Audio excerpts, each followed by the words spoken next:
MDH biryani મસાલા, પારંપરિક બિરયાનીનો અસલી સ્વાદ. असली मसाले सच सच MDH હોસ્પિટલની નાલિયાવાડ વિરુદ્ધ ગુજરાતના આરોગ્ય વિભાગની મોટી કાર્યવાહી. PMJ અંતર્ગત ગેરરીતિ આચરતી હોસ્પિટલો પર તવાય. 4 ખાનગી હોસ્પિટલ સામે આરોગ્ય વિભાગની કાર્યવાહી. 2 હોસ્પિટલ સસ્પેન્ડ અને 2 હોસ્પિટલને કારણદર્શક નોટિસ ફટકારાય.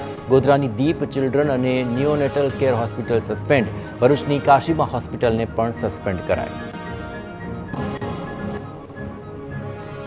આરોગ્ય પ્રધાન પ્રફુલ્લ પાનસરિયાની સરપ્રાઇઝ વિઝિટમાં જોવા મળી હતી ગેરરીતિ. અને ગેરરીતિ આચરતી હોસ્પિટલ સામે આરોગ્ય પ્રધાનની કાર્યવાહી.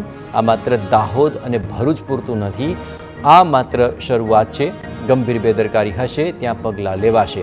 કોઈપણ પ્રકારની લાલિયાવાડી ચલાવી નહીં લેવાય.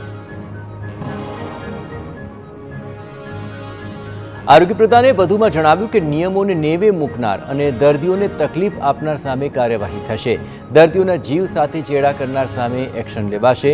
હોસ્પિટલ સાથે સંકળાયેલા વ્યક્તિઓ કોઈપણ પક્ષનો હોય તો પણ કડક કાર્યવાહી થશે. વલસાડ તાલુકામાં માદક પદાર્થ બનાવતી વધુ એક બોગસ ફેક્ટરી ઝડપાઈ. વલસાડ જિલ્લામાં DRIની રેડ બાદ SOG પોલીસ પણ સક્રિય થઈ. લાયસન્સ વગર માદક પદાર્થ બનાવતી કંપની પર SOGની રેડ. વલસાડના ચીખલા ગામ નજીક નેશનલ હાઈવે 48 પાસે ચાલતી હતી કંપની. ફેક્ટરીમાં અલગ અલગ કેમિકલ લાવી માદક પદાર્થ બનાવતા હોવાના આક્ષેપ. તમામ પાવડર ફોર્મ કબજે કરી સેમ્પલ લઈ FSLમાં મોકલાયા. કંપની માર્ચ મહિના બાદ વગર લાયસન્સથી ચાલતી હોવાનું સામે આવ્યું. કંપનીના સંચાલક સહિત 4 કામદારોની અટકાયત. કંપનીના મશીન, માદક દ્રવ્યો સહિત 11 લાખનો મુદ્દામાલ જપ્ત કરાયો.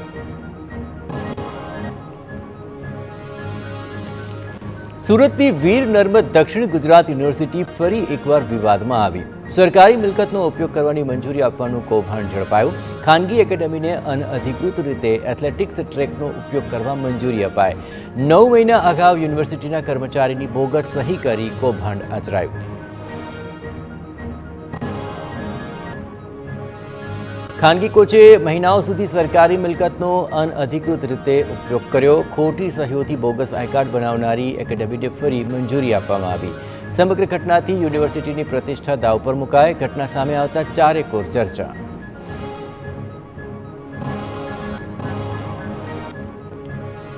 વડોદરામાં સંતુષ્ટિ સ્નેક્સના આઉટલેટ પર તપાસ. અખાદ્ય ચીઝ કેકની ફરિયાદ બાદ આરોગ્ય વિભાગની તપાસ. આરોગ્ય વિભાગ તપાસ માટે પહોંચતા ચીઝ કેક જ ન દેખાય. મેનેજરના ગેરવર્તણ અંગે પણ આરોગ્ય વિભાગને મળી હતી ફરિયાદ. આરોગ્ય વિભાગે નોટિસ ફટકારી માન્યો સંતોષ. સુરેન્દ્રનગરના ચોટીલા પ્રાંત અધિકારીની ખનીજ ચોરી સામે કડક કાર્યવાહી. સમન્સ છતાં હાજર ન થતા આરોપી પિતા પુત્રની મિલકત જપ્તીનો આદેશ. અહીંના થાનગઢમાં જામવાડી ગામે ખનીજ ચોરી પર પ્રાંત અધિકારીએ કરી હતી રેડ. ચેકિંગ ટીમ સાથે બોલાચાલી બાદ વાહનો લઈ નાસી છૂટ્યા હતા પિતા પુત્ર. પ્રાંત અધિકારીએ બંને આરોપીને હાજર થવા માટે સમન્સ મોકલ્યું. પિતા પુત્ર હાજર ન થતાં બંનેની મિલકત જપ્ત કરવાનો આદેશ કરાયો. મિલકત જપ્ત ન થાય ત્યાં સુધી દેખરેખની જવાબદારી તલાટીને સોંપી. પ્રાંત અધિકારીની મિલકત જપ્તીની કાર્યવાહીથી ખનીજ માફિયાઓમાં ફફડાટ.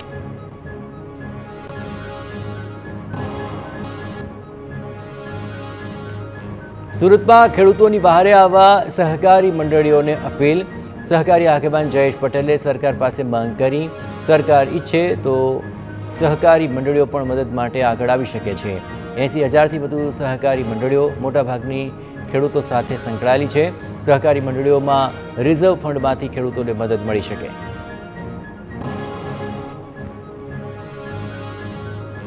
મદદ માટે રિઝર્વ ફંડમાંથી નાણાંના ઉપયોગ કરવા સરકારની મંજૂરી ફરજિયાત. સરકાર મંજૂરી આપે તો રિઝર્વ ફંડમાંથી ખેડૂતોને સીધી મદદ થઈ શકે. સરકાર આ માટે વિશેષ પરિપત્ર બહાર પાડે તેવી માંગ. ખેડૂતોને 1 વર્ષ માટે વ્યાજમાં રાહત આપવી જોઈએ.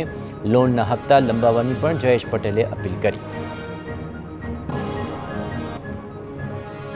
વડોદરાના ડભોઈ શહેર અને આસપાસના તાલુકામાં ધુમ્મસભર્યું વાતાવરણ. સવારે ચારેય તરફ ધુમ્મસની ચાદર છવાઈ ગઈ.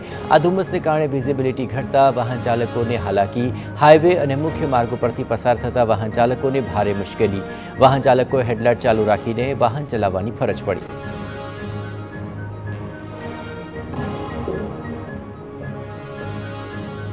અમરેલીના માણસા ગામે ખેડૂતોએ ભારે હૈયે મગફળીના પાકમાં દિવાસળી ચાંપી દીધી. આ કમોસમી વરસાદમાં મગફળીનો પાક બગડી જતા ખેડૂતોને પાક સળગાવવાનો વારો આવ્યો છે. ખેતરોમાં એટલું નુકસાન થયું છે કે ઢોરને ખવડાવવા માટે પણ પાક પૂરતો નથી. કમોસમી વરસાદમાં મગફળી, ડુંગળી અને કપાસના પાકમાં મોટું નુકસાન થયું છે. મોરબીમાં ફરીવાર તંત્ર સામે જનતાનો મોરચો. રસ્તાની સમસ્યા મુદ્દે ચક્કાજામ કરી વિરોધ કરવામાં આવ્યો. લોકો શહેરના મુખ્ય રસ્તા પર ચક્કાજામ કર્યો. ખરાબ રસ્તા અને ગટરની સમસ્યાથી લોકો હેરાન. અનેક રજૂઆત છતાં નિરાકરણ ન આવ્યાનો આક્ષેપ. ચક્કાજામ કરતા રસ્તા પર ટ્રાફિક જામ. હવે જાહેર માર્ગો અને હાઈવે પર ઢોર અને શ્વાનને હટાવવાના આદેશ. સુપ્રીમ કોર્ટે જાહેર રસ્તા પર રખડતા ઢોર અને શ્વાનને હટાવવા માટે આદેશ આપ્યા છે. રાજસ્થાન હાઈકોર્ટના નિર્દેશ અનુસાર જાહેર માર્ગો પરથી પશુઓને હટાવવા આદેશ. તમામ રાજ્યો અને કેન્દ્ર શાસિત પ્રદેશોમાં આ નિર્ણયનું પાલન કરવા માટે આદેશ. હાઈવે પરથી ઢોર શ્વાનને હટાવવાનો આદેશ. અમદાવાદ શહેરમાં ઇન્ફ્રાસ્ટ્રક્ચરને લઈને ગુજરાત હાઈકોર્ટમાં સુનાવણી. કોમનવેલ્થ ગેમ્સ અને ઓલિમ્પિકના આયોજનના સ્વપ્ન વચ્ચે મોટા સુધારાની જરૂર છે. શહેરમાં ઇન્ફ્રાસ્ટ્રક્ચર બાદ ટ્રાફિકની ખૂબ જ ગંભીર સમસ્યા છે. જે મામલે મેઇન પાવરની અત્યંત અછત નરી આંખે દેખાઈ આવે છે. ખાનગી લોકો અને સામાન્ય નાગરિકોને ટ્રાફિકનું સંચાલન કરવાની ફરજ પડે છે.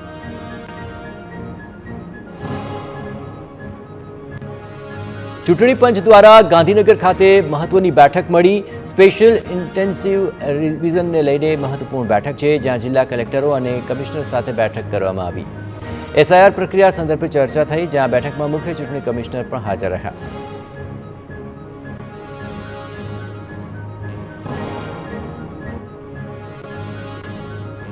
મહીસાગરમાં ભાજપ શાસિત લુણાવાડા નગરપાલિકામાં વિવાદ. નગરપાલિકાના પ્રમુખ કીર્તિ પટેલના નિર્ણયો મોકૂફ રાખવા રજૂઆત કરવામાં આવી. વિરોધ પક્ષના નેતાએ પાલિકાના ચીફ ઓફિસરને રજૂઆત કરી. તમામ નિર્ણયો રદ કરી તેના પર સ્ટે લાવવા માટે રજૂઆત કરી છે. અગાઉ પાલિકા પ્રમુખ સામે ભાજપના જ 11 સભ્યોએ અવાજ ઉઠાવ્યો હતો. પાલિકા પ્રમુખ કીર્તિ પટેલ પર ભ્રષ્ટાચારના આક્ષેપ લાગ્યા અને ભ્રષ્ટાચારના આક્ષેપો બાદ હાલ વિજિલન્સ તપાસ ચાલુ છે. તપાસ વચ્ચે વિપક્ષની રજૂઆતથી રાજકારણ ગરમાયું છે.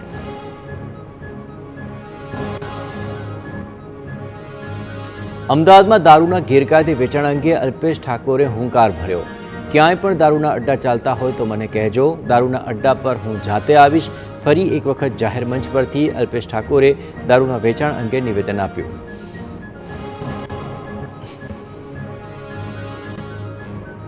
ક્યાંય પણ દારૂના અડ્ડા ચાલતા હોય તો મારું ધ્યાન દોરજો. ગેરકાયદે દારૂના વેચાણની ખબર હશે તો ચોક્કસથી આવવાની વાત કરી. આસપાસમાં થતી અસામાજિક પ્રવૃત્તિઓ અંગે સચેત રહેવા માટે પણ અપીલ કરી.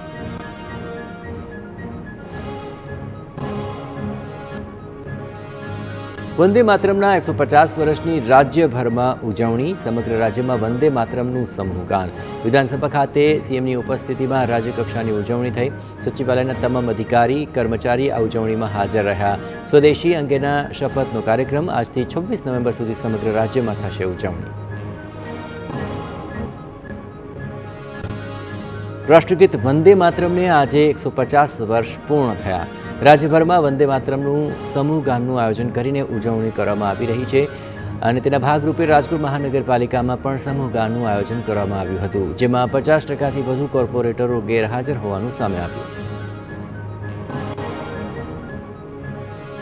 વાવથરા જિલ્લામાં સીમાવર્તી લોકો સાથે આઈપીએસ અધિકારીઓએ બેઠક યોજી. સરહદી ગામડાઓની હાલાકી અંગે લોકોની રજૂઆતો સાંભળી રહ્યા છે. ત્યારે ભારત પાકિસ્તાન સરહદ નજીક આવેલા જલોયા ગામે પણ આઈપીએસ અધિકારી તરુણ દુગ્ગલે ગ્રામજનો સાથે ખાટલા બેઠકો યોજી હતી કે જ્યાં લોકોએ શિક્ષણની કથળતી સ્થિતિ અંગે રજૂઆત કરી.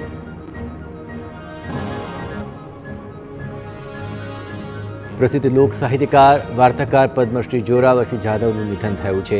ગુજરાતી લોક સાહિત્યમાં અંતિમ શ્વાસ સુધી તેમણે અવિરત યોગદાન આપ્યું હતું.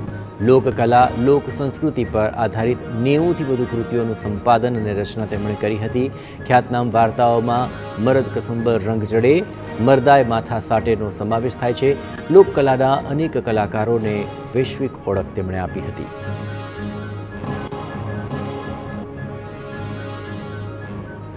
વાવ થરાદના ભાભર પાલિકાના મહિલા પ્રમુખના પતિ સામે ફરિયાદ દાખલ થઈ. કચરાના નિકાલ માટે રજૂઆત કરતા વેપારીને માર માર્યો હોવાનો આરોપ છે.